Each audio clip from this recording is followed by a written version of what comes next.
Today's topic, victim blaming. In our video where we talked about flight reaction, whatever responsibilities he may have had in his relationship that seemed fairly toxic. It was a whole long thread. It was a long discussion. I thought there were some interesting points. If you guys want to know more, you can go watch our video on this topic. But I know sometimes our delivery is very dry. Yes. It seems like it's lacking compassion. It's like eating salt and vinegar chips, but nobody ever gave you a glass of water. After a while, you're like, oh my God, I can't handle this. I feel like the term victim blaming is so broadly used that it almost absolves people of any responsibility towards their own safety. Look, if you're in the street and you get robbed, that's a terrible thing, and the person who did that to you is guilty. They made that choice. What they did to you was wrong. I think we all agree on that notion. We agree. That being said, maybe it's just where I come from. Anywhere I've ever lived, any place I've ever been to, any situation I may have fallen, like my parents and people always taught me, like, take what precautions you can towards your personal safety and your well-being. So when you're walking through a shoddy neighborhood, don't walk around with your chain out and your money hanging out your pockets, because motherfuckers gonna get thirsty. I saw a video like the beginning of the week. It was someone going through the hood with a PS5 box, and he's crossing the street because he sees a gang of people, a group of people. He crossing the street to not go in front of them with the, and what happened? The people saw that he had a PS5. They crossed the street with him, and what do you think happened? Whatever happened. Yes, snatching a PS5 from someone is bad. It is. But you're walking in the hood with a PS5, no bags, nothing. To me, these kinds of concepts of looking out for dangerous red flags, like telling people like, yo, you should look out for that. You should understand, like, that shouldn't have been something you go down to me, is not victim. It's me telling you what mistakes not to make so you don't end up in that situation again. We can't rid ourselves of evil people. We can't rid ourselves of people who are willing to do you wrong. What we should do is arm ourselves with some level of responsibility so that we can take care of our own well-being. You know, it's kind of like those stories of white girls who go down to like rural Mexico not knowing any Spanish and go hitchhiking and disappear forever. Do I feel bad? Yes. Did the cartel do something terrible to them? Of course. But what were you thinking? To me, to think that way is a very privileged way of thinking. It's this way of thinking that you live in a bubble where you're just like, I'm going to walk through life just doing whatever I want. And if something happens to me, it's their fault. No, you have some responsibility. It doesn't change the fact that you deserve sympathy. It doesn't change the fact that you were the one who was wronged. But you have a responsibility towards your personal safety, and that will never change. Blame and responsibility are a different thing. Blame just means that you are somehow culpable for this, and therefore that's it. Responsibility is talking about what you owe to yourself.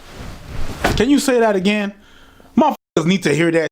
Blame and responsibility ain't the same. No. They're not even in the same boat. Right. They're not even in the same race. Ooh! You owe it to yourself. Oh, wow. At the end of the day, I just want you guys to be safe. It's not about blaming you. It's not about trying to make you feel bad. I know sometimes when you go through something negative, you can't try to blame yourself. It's not what I'm trying to encourage. I want y'all to be safer. That's it. I just want y'all to protect yourselves better. And I want you guys to value yourself. If Flight valued himself, he would not have been in that situation. You cannot truly respect yourself to the utmost degree and allow yourself to be with somebody that you think is toxic. You just can't. You can't.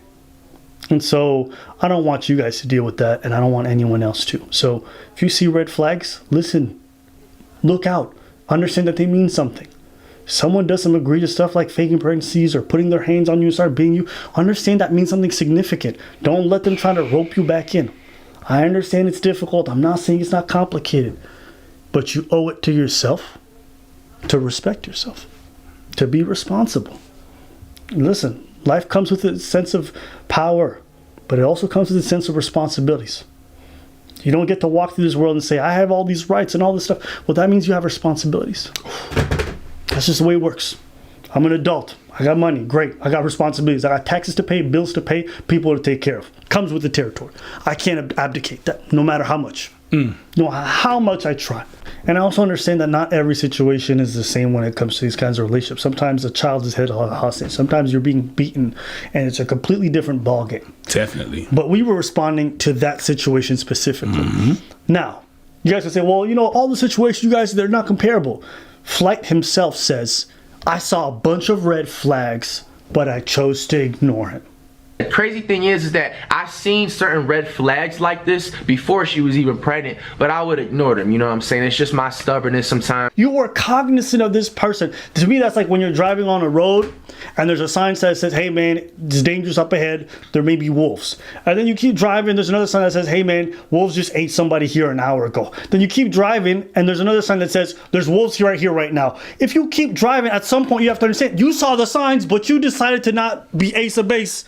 I saw the sign. You know what I mean? Like, what can I do? And it opened up my eyes. You just kept on driving. You know what I mean? We're not going to get rid of wolves. We put the signs there to try to keep you safe. So that was my issue with Flight to 1. 2, people made him sound like a powerless person. What confused me about this whole thing is that she wanted a relationship with him. Right? This person, he couldn't say no to her.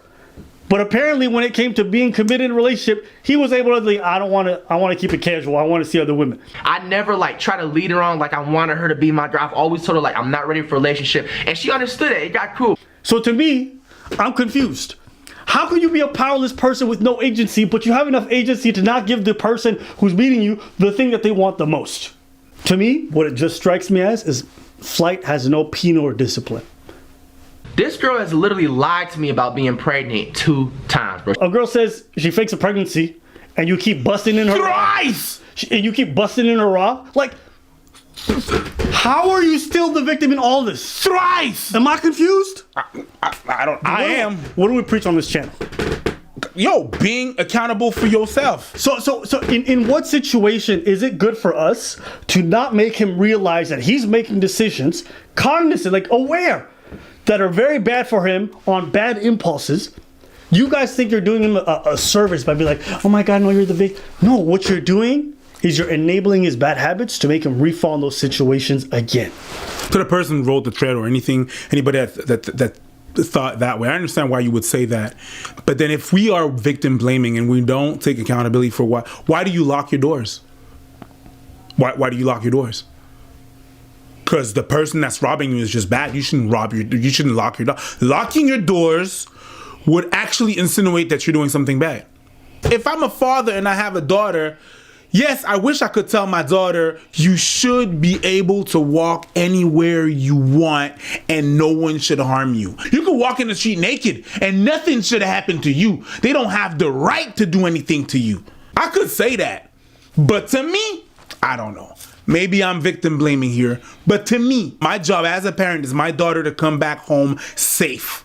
And I'm gonna take all the precautions that I can take and give all the tools for my daughter to come back home unarmed. So I'm not gonna tell her, fill her with utopia ideas of safe space and things that should happen that will not happen because we live in the real world. That being said, when something happens to you once, shame on them. But if it happens to you a lot of time, I'm not saying that all the blame is on that person, that all the blame, that all the people that are living in an abusive relationship, I'm not saying that all the blame is on you. You shouldn't be in an abusive relationship, and that person is a trash person. That being said, if you stay there and you don't put your foot down and you don't say what it is like it is, you have a part of responsibility. That's to me.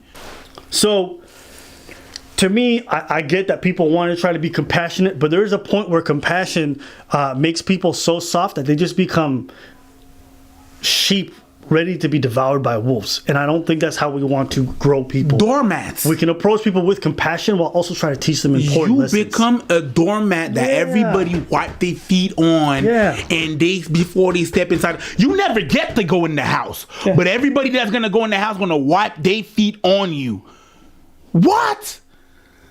3 times. 3 times. Yeah. 1 times. 2 times. That's Wyclef right there. 3 times. Really? Hey man. Lied about being pregnant. Hey man. Woo! Like I said, I'm not saying carry a bazooka in case someone tries to pull a knife on you. What I am saying is understand what a dangerous neighborhood looks like. Understand what it means when you walk into a club and there's an atmosphere of like, oh, it might pop off here.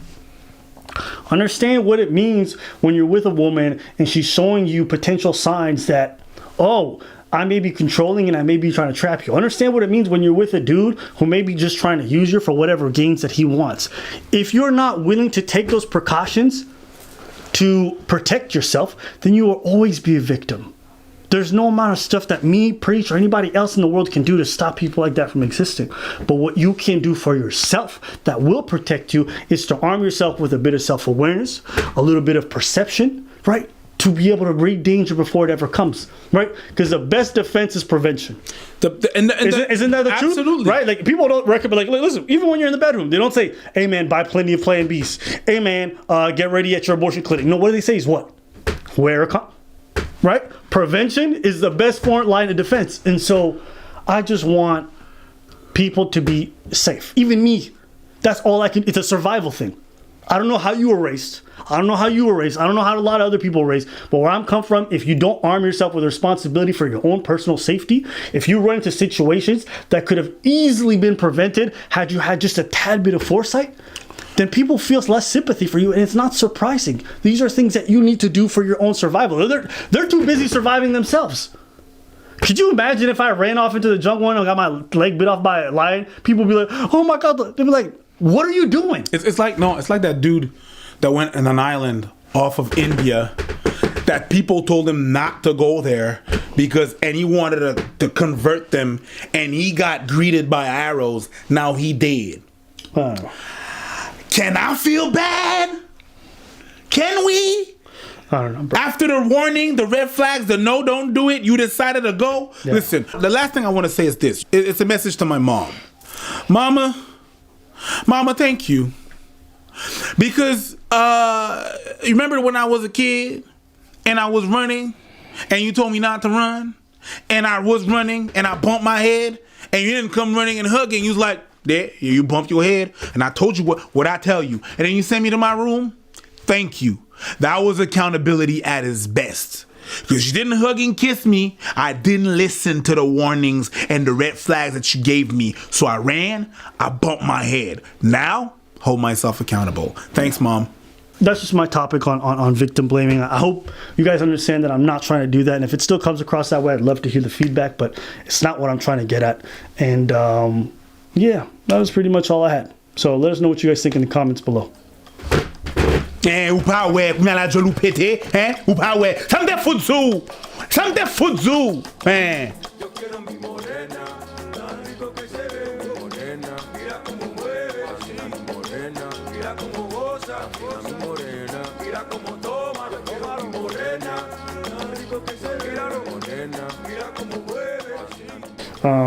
Actually, you know what? I'll read it. You wouldn't blame a woman for staying in a toxic relationship, so why are you blaming a guy?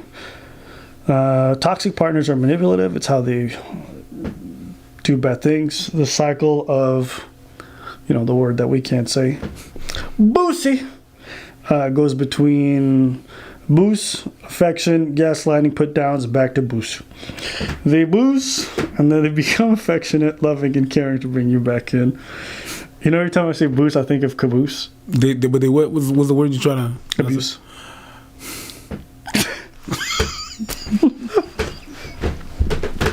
I'm sorry. I'm trying to do this.